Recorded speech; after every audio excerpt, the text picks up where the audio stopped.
¿Cómo les va? Muy buenas noches para todos. Primer mensaje de la conferencia. El primer mensaje y el último mensaje siempre tienen alguna connotación particular o especial.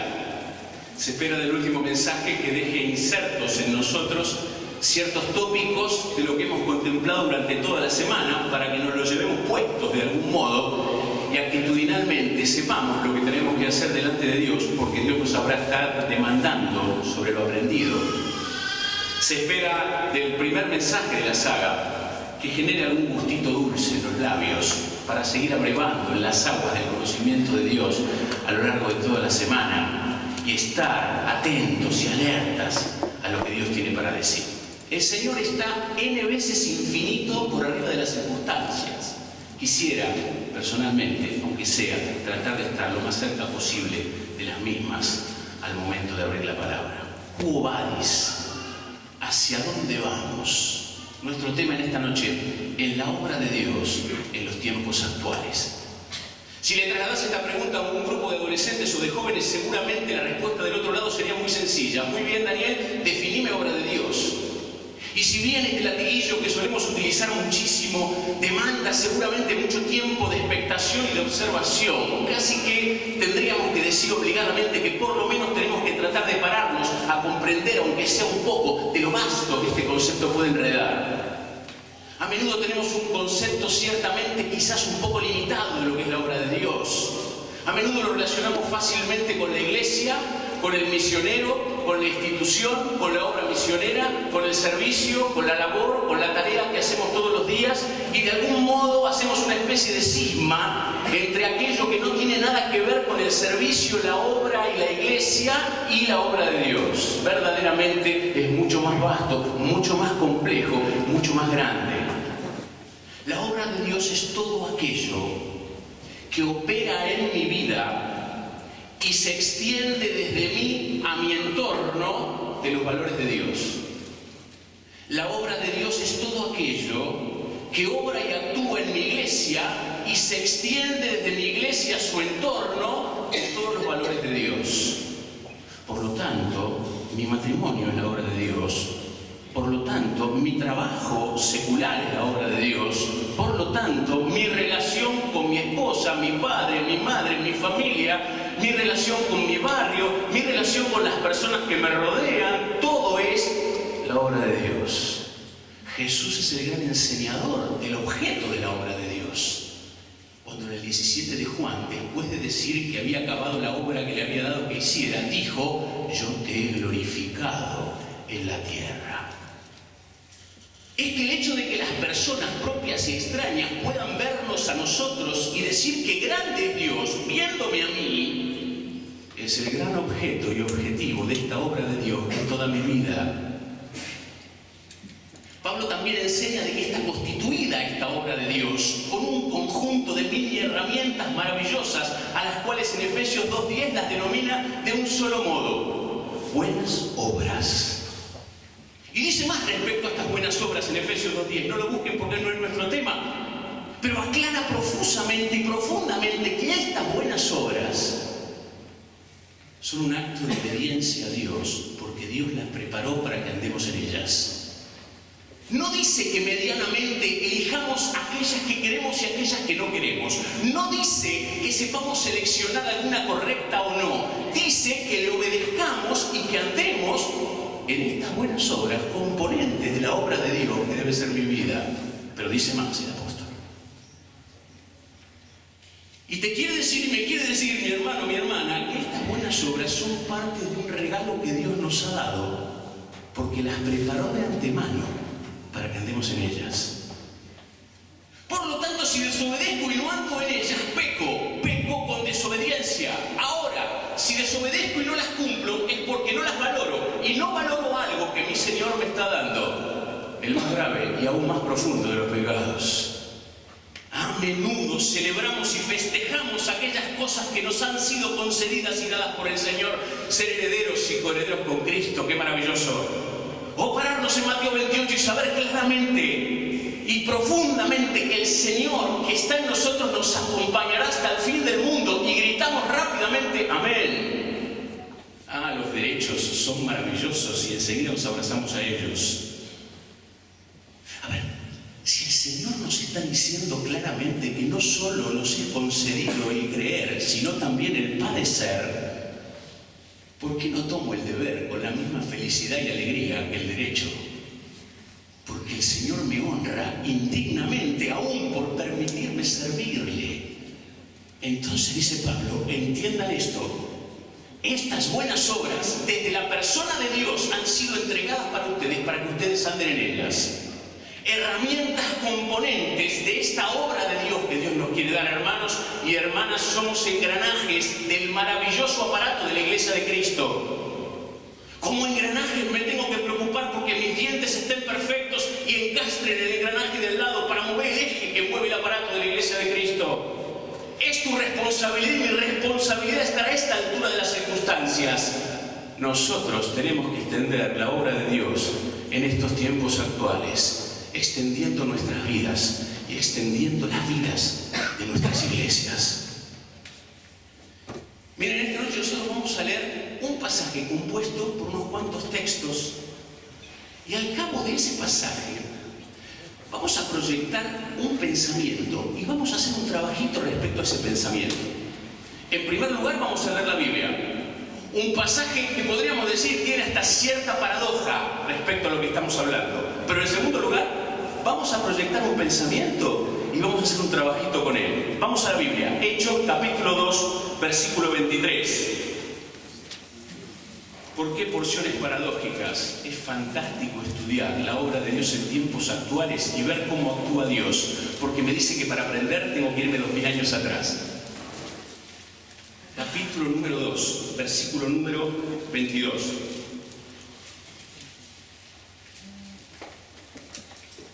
Varones israelitas, oíd estas palabras. Jesús Nazareno, varón aprobado por Dios entre vosotros con las maravillas, prodigios y señales que Dios hizo entre vosotros por medio de él, como vosotros mismos sabéis. A este, entregado por el determinado consejo y anticipado conocimiento de Dios, prendisteis y matasteis por manos de inicuos, crucificándole. Versículo 36. Sepa pues, ciertísimamente, toda la casa de Israel, que a este Jesús, a quien vosotros crucificasteis, Dios le ha hecho Señor y Cristo. Versículo 40. Y con otras muchas palabras testificaba y les exhortaba diciendo: sed salvos de esta perversa generación. Así que los que recibieron su palabra fueron bautizados y se añadieron aquel día como 3000 personas. Y perseveraban en la doctrina de los apóstoles, en la comunión unos con otros, en el partimiento del pan y en las oraciones. Y sobrevino temor a toda persona, y muchas maravillas y señales eran hechas por los apóstoles. Todos los que habían creído estaban juntos y tenían en común todas las cosas, y vendían sus propiedades y sus bienes, y lo repartían a todos según la necesidad de cada uno. Y perseverando unánimes cada día en el templo y partiendo el pan en las casas, comían juntos con alegría y sencillez de corazón, alabando a Dios y teniendo favor con todo el pueblo. Y el Señor añadía cada día a la iglesia los que habían de ser salvos. Capítulo 4, versículo 10.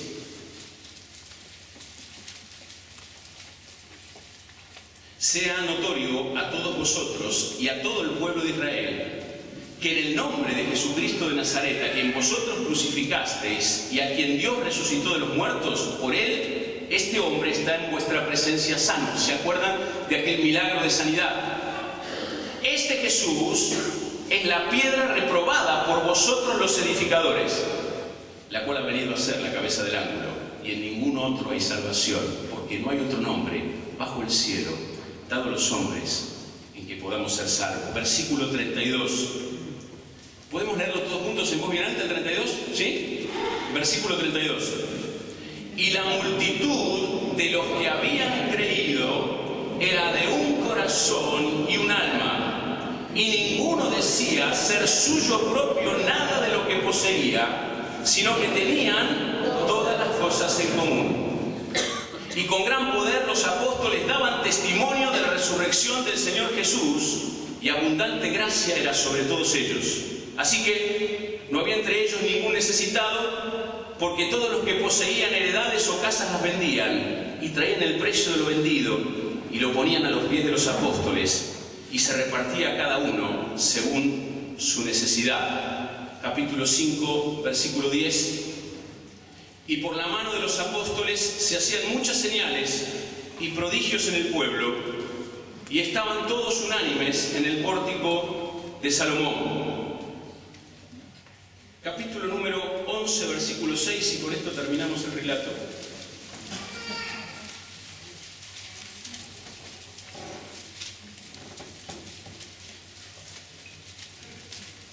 Versículo 26, está mal puesto en el PowerPoint, versículo 26. Y se congregaron allí todo un año con la iglesia y enseñaron a mucha gente, y a los discípulos se les llamó ¿cómo? Por primera vez en Antioquía. Hasta aquí nomás con la lectura de la palabra. La obra de Dios en los tiempos actuales. Qué fantástico es poder observar de qué forma y de qué modo aquellos hermanos transmitieron aquel conocimiento que habían recibido. Qué extraordinario y paradójico es ponernos a pensar aquellas cosas que pasaron hace 2000 años para entender las que deberíamos hacer ahora. Pero además de un pasaje, dijimos que íbamos a proyectar una reflexión, y sobre esa reflexión vamos a emitir algún juicio de opinión. A ver la reflexión.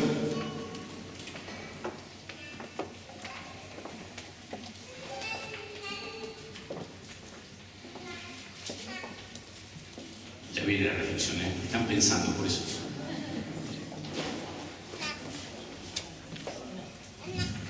Los hermanos de multimedia están allí.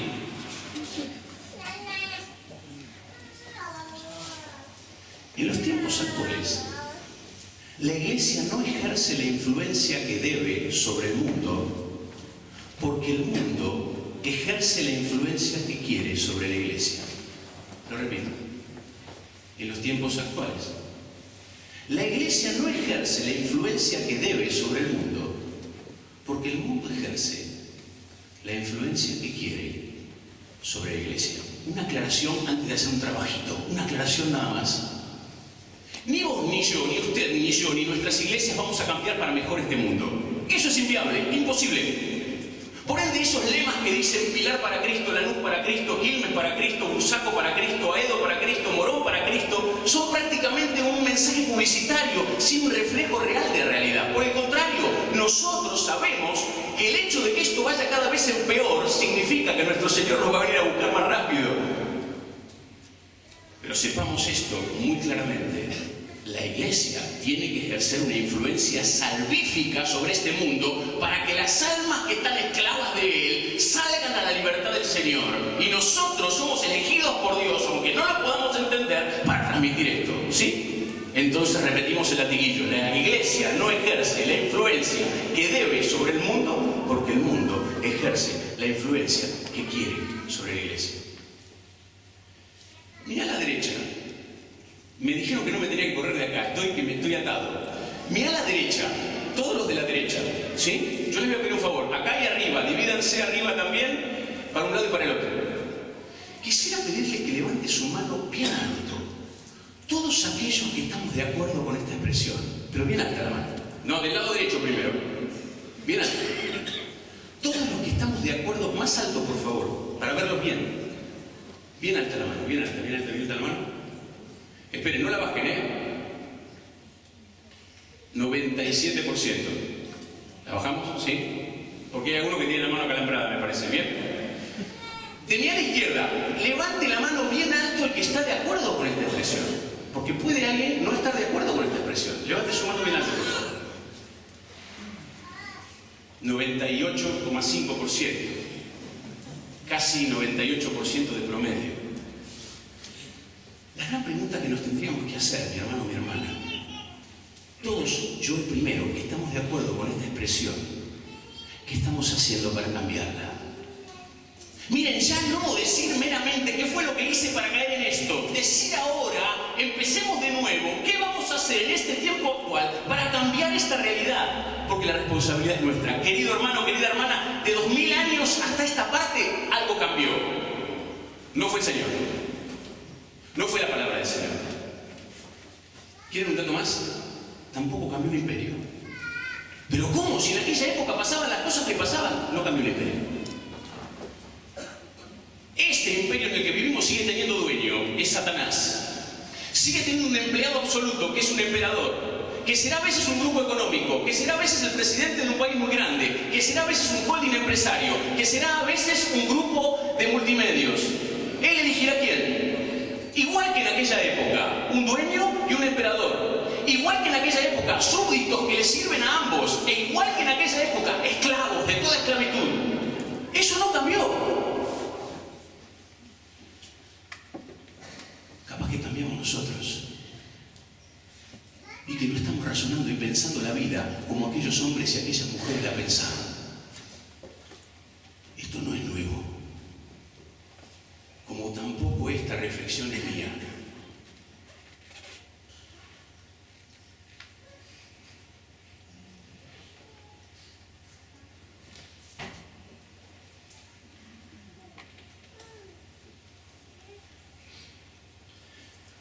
Charles Spurgeon, 1880, escribió esto.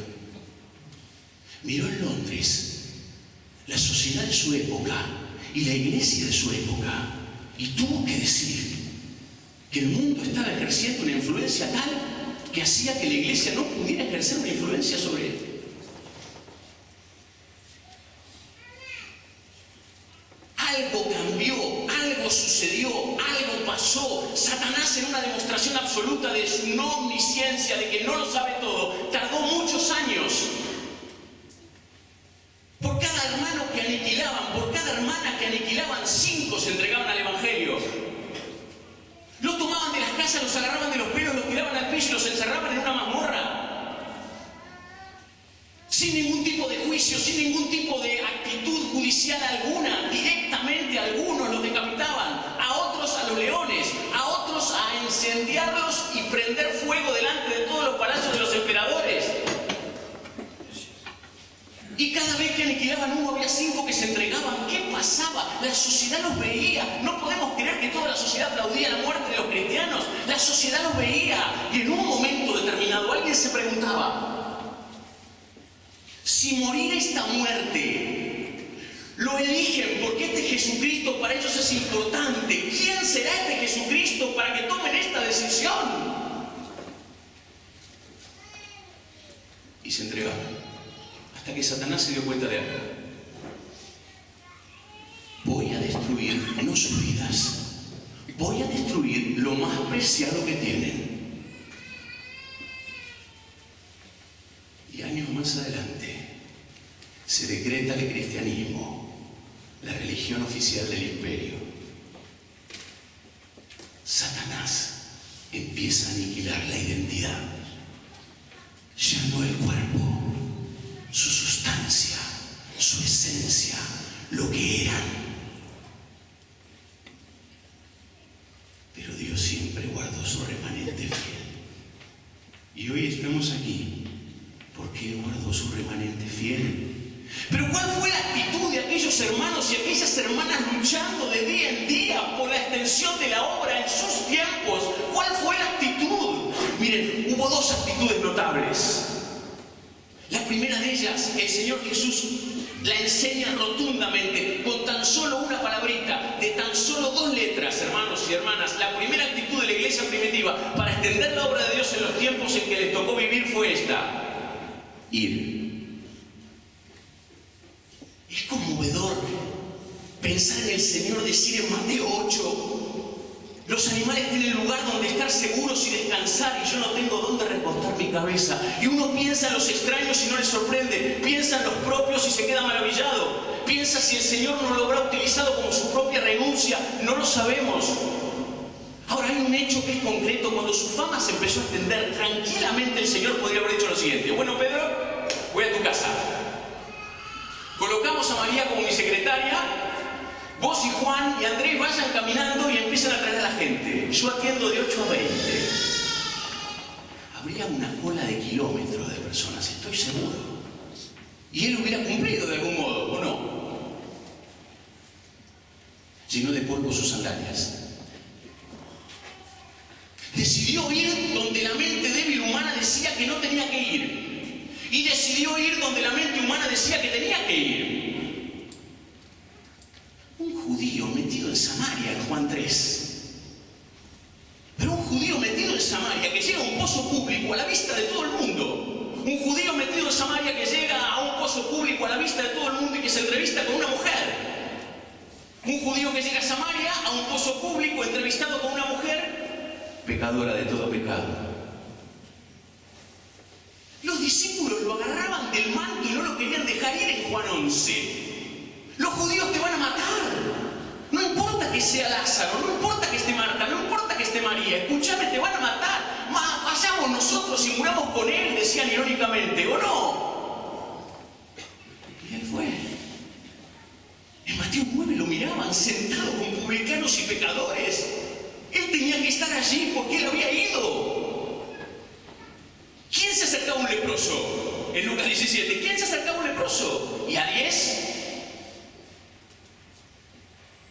¿Cuántos pasaron por encima de aquel hombre en el estanque de Betesda? 38 años allí. ¿Ustedes se piensan que es casualidad que él haya sido el único que se paró allí? Él tenía que ir. Y la obra de su padre habría de hacer como su propia comida. Y su padre le había dicho que tenía que ir. Y correría todos los escollos hasta su ir final, porque su ir final sería la cruz. Y todo lo que pasara en el medio seguía siendo ir. Conmueve de solo pensarlo, decirle a sus discípulos, ir por todo el mundo y predicar el Evangelio. Después de que dijo eso, pusieron las mochilas y se fueron impelidos a conquistar el mundo con el Evangelio. ¿Saben por qué? Porque el ejemplo máximo de la conducción y el liderazgo les estaba pidiendo algo que él había cumplido. Queridos hermanos y hermanas, estamos yendo en nuestros tiempos actuales. Estamos yendo a la iglesia. Estamos yendo a los hermanos. ¿Por cuántos oraste esta semana? ¿Por cuántos oré esta semana? Tenemos una nota de color muy linda en la iglesia. Un grupo de hermanos decidió hacer una lista de oración y entregarla por familia impresa. Muchos la tenemos colgada en la heladera, ¿vieron? Todos los hermanos de la iglesia y los ministerios de la iglesia repartidos en 31 días. ¿Sí? A cada uno le toca un día. A mi familia le toca el 27. Es maravilloso en la mañana temprano cuando llega un mensajito de texto diciendo: estuvimos orando por ustedes en esta mañana. Vamos a la necesidad del otro. Nos quedamos pensando en lo que al otro le pasa. Y yo voy, y después el otro va a venir. Y lo único que sale de eso es bendición, no les quepa la menor duda. Pero ¿estamos yendo? ¿O tenemos a la iglesia como el evento del fin de semana? ¿Estamos yendo? ¿Estamos yendo a las personas, hermanos? Pero no me digas a tus compañeros de facultad, a tus compañeros del trabajo, todos ellos saben que sos cristiano, saben que sos cristiana. ¿Estás yendo a la gente en la calle? A veces creemos que para predicarle el evangelio a alguien en la calle tenemos que agarrarlo del cuello, obligarlo a convertirse, buscar agua para bautizarlo y después hacerlo pastor. 1 minuto 40 segundos alcanza y sobra. Y el impacto que generamos es absoluto. Hablarle de pecado, hablarle de necesidad, hablarle de la sangre de Jesucristo, hablarle del cielo y de la salvación. 1 minuto 40 segundos alcanza. De nuestro ajetreado tiempo, ¿vieron? Como iglesia, ¿estamos yendo? Miren, quiero hacer una composición de lugar para que ustedes me digan si estoy tan loco o no. Embellecemos los frentes de nuestros templos. Están lindos, arreglados, prolijos. Los iluminamos. Y es muy lindo que los iluminemos. Allí en la iglesia pusimos esos aparatos que se prenden una hora y se apagan a otra, ¿vieron? Para que se vea bien el templo. Fantástico. Acomodamos los bancos, dejamos todo preparado. Se está acercando el domingo. Tenemos todo listo. Pues bien, busquemos el mejor director de reunión y después el mejor director de canto. preparemos los instrumentos, los instrumentistas, busquemos la mejor participación musical y como broche de oro, elijamos el mejor de los predicadores posibles. Con todo preparado, alineados, listos y perfectos, sentados en la iglesia, esperando que aquellos que no tienen a Cristo entren. En los tiempos actuales tenemos malas noticias. No quieren entrar. No quieren entrar. Les digo cómo cierra la ecuación. Nos acercamos al mejor de los predicadores y le preguntamos si tiene algún devocional para creyentes. ¿Sí o no? No se puede avanzar con la obra de Dios en los tiempos actuales si seguimos haciendo lo mismo. Porque si seguimos haciendo lo mismo, vamos a seguir teniendo los mismos resultados. Llegó el momento de dependencia de Dios, con un corazón sincero, decirle al Señor que nos muestre el camino, que nos dé sabiduría, que nos diga cómo hacer. Quizás en esta noche venimos dispuestos a pensar en qué métodos, en qué programas, en qué proyectos, cuál es el sistema. Les confieso que hace un tiempo cuando empecé a leer me preocupé por tratar de poder sugerir cosas y la verdad que no hay proyecto, no hay método, no hay programa, no hay seminario, no hay curso, sino hay actitud. ¿Quién soy yo para cuestionar si tengo que repartir un folleto o no en las ciudades? Si ni siquiera lo tomo en mi mano. Cuando lo tengo en mi mano lo arrojo como si fuera un volante de la vía pública. Es que no pasa por el sistema, no pasa por el proyecto, pasa por la actitud. Y estos hermanos y estas hermanas, siendo un copiativo de Cristo, dijeron, vamos a ir. Y fueron. Pero en segundo lugar, una actitud compuesta, podríamos decir, que a veces nosotros tratamos con cierto criterio de orden. Vivir y hablar. A veces entendemos, no hay que hablar hasta que no se viva la vida cristiana, lo cual va un poco en contrapunto del momento en que hemos aceptado a Jesucristo en nuestro corazón. Salía de nuestros corazones, fluía naturalmente la cruz de Cristo, no podíamos dejar de decirlo. Hoy miramos para atrás y decimos el fuego del primer amor, aquello que hacíamos. Anhelábamos hablar del Señor porque nos había hecho tanto bien, aunque no sabíamos encontrar Primera Crónicas. Claro que el apóstol Pedro nos exhorta a entender que si invocamos por Padre aquel que juzga sin acepción de personas, debemos conducirlo en temor todo el tiempo de nuestra peregrinación. Todo el tiempo de nuestra peregrinación es nuestra vida de santidad. Si hablamos del Señor, vivamos una vida santa, nadie lo niega. Pero ¿quién dijo que tenemos que hacer silencio? Les cuento un ejemplo mío que es malo, por eso lo cuento. Compañero de trabajo, un colega, un profesional, muy conocedor de la vida, muy conocedor de las cosas, un tipo muy inteligente, por donde uno quisiera entrarle, era imposible entrarle con el Evangelio, dificilísimo. Un buen día dije, a este hombre le tengo que hablar por el silencio. Me voy a comportar tan rectamente que hasta el Señor me pueda felicitar. Voy a vivir de un modo y le voy a mostrar cómo se vive la vida cristiana de tal forma que él solo se va a entregar al Evangelio. Después de tomar esta decisión, casi cronometrándolo, 2 años después, en un viaje de trabajo, estábamos sentados cenando. Este hombre me mira y me dice, para mí es un gusto trabajar con alguien como vos. Tenía 10 años más que yo, 10 o 12 años más que yo. Para mí es un gusto trabajar con alguien como vos. Porque sos serio, porque sos ético, porque no te corrompen, porque sos moral. Y yo dije, esta es la mía. Y lo logré. Me miró y me dijo, vos y yo somos iguales. Yo soy ético, yo soy moral, yo no me corrompo. A vos eso te lo enseñó la religión. A mí me lo enseñó mi padre y la vida. Perdí 2 años de tiempo. A la mañana siguiente, en el desayuno, cuando estábamos hablando de fútbol, del color de la camiseta de Independiente, lo asocié con la sangre roja de Cristo. Le gustara o no le gustara, si fuera oportuno o no fuera oportuno. Pero no había dormido la noche. Vivir y hablar. No sirve el silencio. Vivir y hablar. Se extiende Atiende la obra de Dios en los tiempos actuales con actitud, hermanos, yendo, viviendo y hablando. Pero aquellos hermanos de la iglesia primitiva lograron extender la obra de Dios en sus tiempos actuales en medio de circunstancias adversas que supieron utilizarlas para sí mismos. Ninguna de sus palabras y ninguna de sus actitudes estuvo lejos de la más férrea, contundente y absoluta oposición al mundo.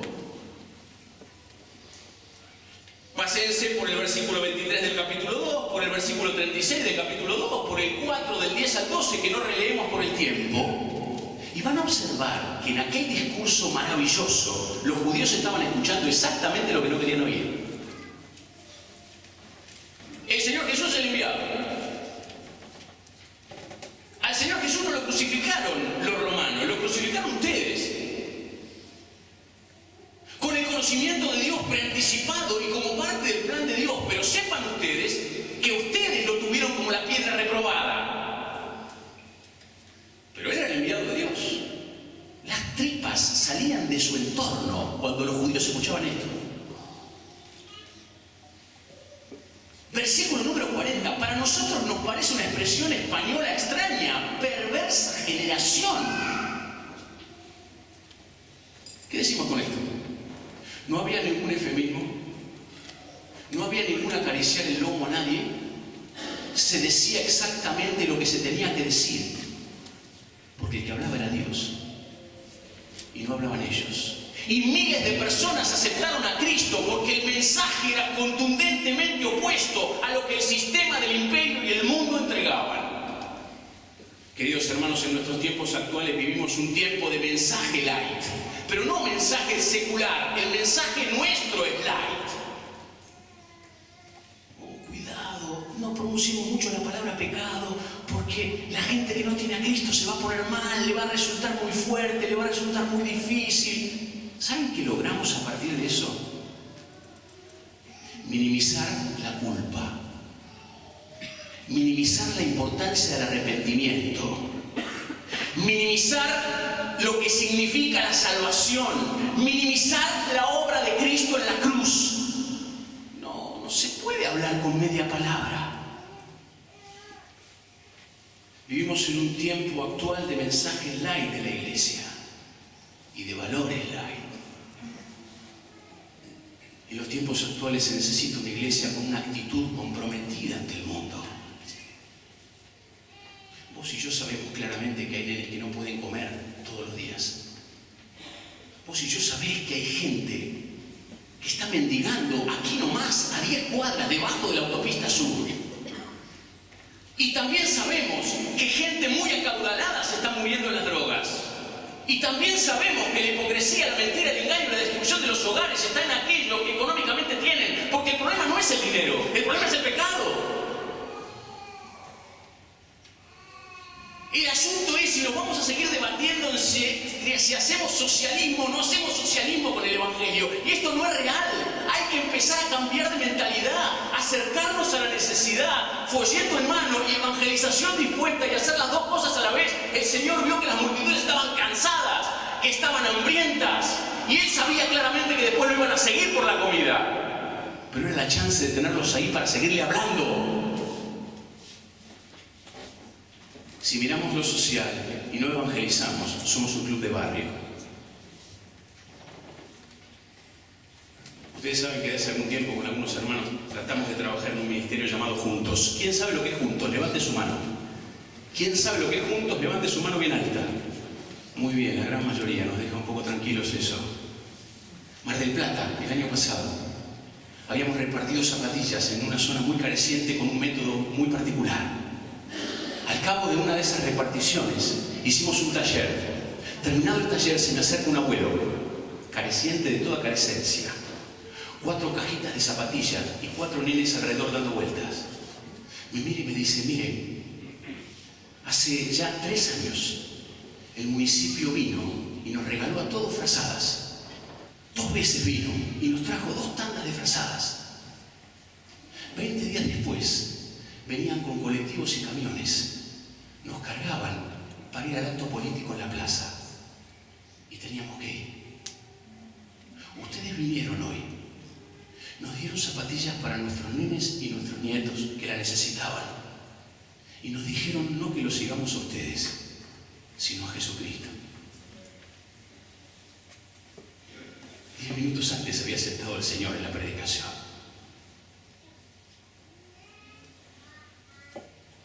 ¿Se dan cuenta que no se trata tanto de método, ni de programa, ni de proyecto, sino de actitud? Aún en la más profunda de las oposiciones seguían adelante, y este concepto y esta idea no es otra cosa que la gran valorización de este concepto. Ante este mundo nos oponemos y nos ponemos de pie, producto de habernos sujetado y arrodillado ante Dios. Y lo que el Señor está buscando es exactamente eso de nosotros. Oración, rodillas, y cuando salimos a la calle y cuando pensamos en los demás puestos de pie. Este mundo actual en el que vivimos solo puede evolucionarse si logramos arrodillarnos ante Dios de todo corazón y ponernos de pie ante Él, aún en la oposición. No conforméis a este siglo, sino transformaos en la renovación de vuestro entendimiento. ¿Con qué finalidad?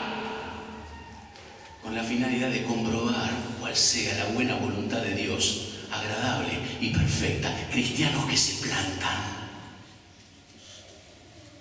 No hay cosa más impactante que un entorno al que llega un cristiano y se modifica porque llegó él. Cuando aquellos que no tienen a Cristo, o cuando aquellos que no quieren vivir con Cristo, aunque dicen tenerle, modifican sus pensamientos, sus palabras, sus actitudes, porque llegó un cristiano fiel. Eso es plantarse. Y Pablo, en este versículo número 2, nos pone en dos extremos maravillosos. El no conformarse a este mundo es oponerse a Él. Pero el entender cuál sea la buena voluntad de Dios agradable y perfecta es comunicarse con Él. Y lo que la iglesia primitiva logró en la más férrea oposición fue oponerse al mundo y comunicarse con su Señor. Cuando se comunicaron con su Señor, experimentaron otra cosa muy singular y particular. La comunión entre ellos mismos. La obra de Dios en aquellos tiempos y en estos tiempos nacerá producto de cuánto nosotros levantemos la unidad que el Señor ya hizo en la cruz por cada uno de nosotros en nuestras vidas y en nuestras iglesias. Perseveraban en la doctrina y a partir de esa perseveración algunas cosas singulares empiezan a suceder. Se dieron cuenta en primer lugar de que la manifestación de Dios estaba dispuesta para con ellos. ¿Se fijaron? El Señor hacía milagros, prodigios y señales por intermedio de los apóstoles. La gente era conmovida. El Señor se manifestaba a través de ellos. Habían buscado a Dios. Y cuando un hijo suyo lo busca, Dios no se esconde. A veces creemos que Dios está escondido, ¿no? Dios no está escondido. Está esperando que mi corazón se abra para actuar a través de mí. Pero mientras yo lo siga dejando cerrado, me seguirá llamando, llamando y llamando para que lo abra. Querido, no es nuestra capacidad lo que tenemos que buscar. No son nuestros dones lo que tenemos que buscar. No es nuestra inteligencia lo que tenemos que buscar. Lo que tenemos que buscar es Dios. Y estos hombres y estas mujeres, en la búsqueda de Dios, en primer lugar, vieron cómo se manifestaba con todo su poder. Pero en segundo lugar, cuando fueron a buscar a Dios, se encontraron con los demás.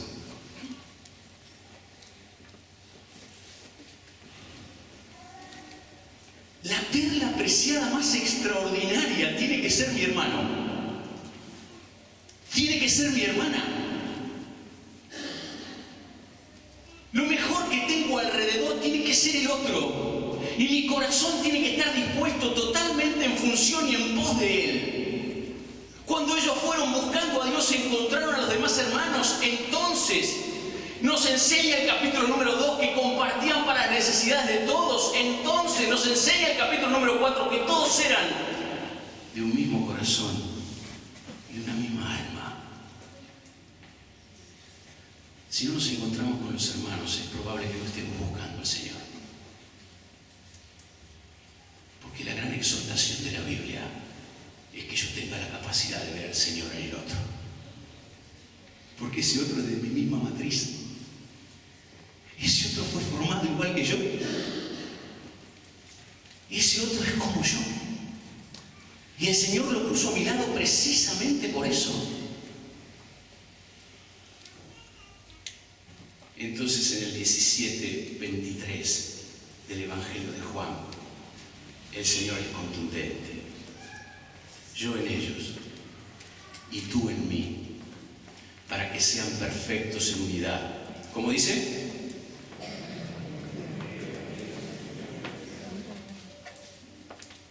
Que los de afuera vean a los de adentro y quieran entrar. Para extender la obra de Dios en los tiempos actuales, nosotros podemos considerar que tenemos una enorme deuda externa de puertas afuera. Pero sepamos claramente que hay una deuda interna de puertas adentro que tenemos que pagar. Le transmitiremos a los demás el amor de Dios cuando los demás vean el amor entre nosotros. Para que sean perfectos en unidad y que el mundo crea que tú me enviaste. El Señor es contundente. Para que otros quieran estar adentro, están ustedes. Y la obra de Dios en estos tiempos actúa cuando la iglesia se mueve en este sentido. Lo que ocurre, mi hermano, mi hermana, que nosotros, si hay algo que debemos sostener en nuestra identidad, esa bolsa de gatos satánica, donde con tantos nombres distintos se pusieron tantos que dicen seguir a Dios. Y nosotros, teniendo en nosotros, en nuestra mente y en nuestra proclama, el mensaje más extraordinario que cambió la vida y puede cambiar de los otros, no estamos evolucionando en este mundo actual. Y el profeta lo reclama, porque temía a Dios, digo, Señor, aviva tu obra en medio de los tiempos. ¿Y qué se necesita para que un fuego se avive? En primer lugar se necesita viento. En segundo lugar se necesitan leños. En el avivamiento de la iglesia, el viento siempre está. Es más, es perfecto, es infalible. Sopla con el soplido que quiere y con su voluntad. Puede ser un silbo apacible o puede ser lo que nosotros no podamos ni siquiera entender, como Él quiere y se le antoje. El viento siempre está. El tema son los leños, porque los leños somos nosotros. El leño puede estar húmedo. Cuando el leño está húmedo, el viento sopla y levanta rocío. Ahora, el leño puede estar seco. ¿Quién quiere ser un leño seco? El leño puede estar seco. El viento sopla sobre el leño seco y el leño levanta polvo. Aquellos hermanos, y nosotros debiéramos hoy ser un leño al rojo vivo. Porque cuando el viento sopla, el leño al rojo vivo se expande, abraza, quema, incinera, se extiende, prende, prende, prende y prende. Y otros se contagian, y otros se enganchan, y otros quieren ser leños al rojo vivo. Y tantísimo leño al rojo vivo va a extender la obra de Dios en estos tiempos actuales, desde nuestro corazón, desde el seno y el corazón de cada iglesia local. Y habremos de una vez por todas llevar el Evangelio el tiempo necesario hasta que el Señor venga y nos lleve para siempre con Él. En tiempos actuales, mi hermano, mi hermana, como dice una vieja canción, hay que salir de las paredes. Las calles están llenas de muertos y una iglesia verdadera tiene vida. Vamos, hay que ayudar. Las paredes paredes no son el templo. Las paredes pueden ser nuestro egoísmo, nuestra falta de compromiso, nuestros intereses personales, nuestra manera propia de entender la vida. Hay que tirar abajo las paredes y desde nosotros hacia los otros extender la obra de Dios en estos tiempos. No importa que sean posmodernos, posglobalizados, tecnologizados, materialistas, humanistas, iluministas, filosóficos, psicológicos, llámenle como quieran llamarle. Dios sigue buscando los mismos leños encendidos y el rojo vivo para transmitir su verdad. La pregunta es, ¿qué vamos a hacer nosotros? Levantamos la mano y dijimos claramente que la iglesia no está influenciando al mundo como el mundo influencia a la iglesia. ¿Quién es la iglesia? Yo. Que Dios los bendiga.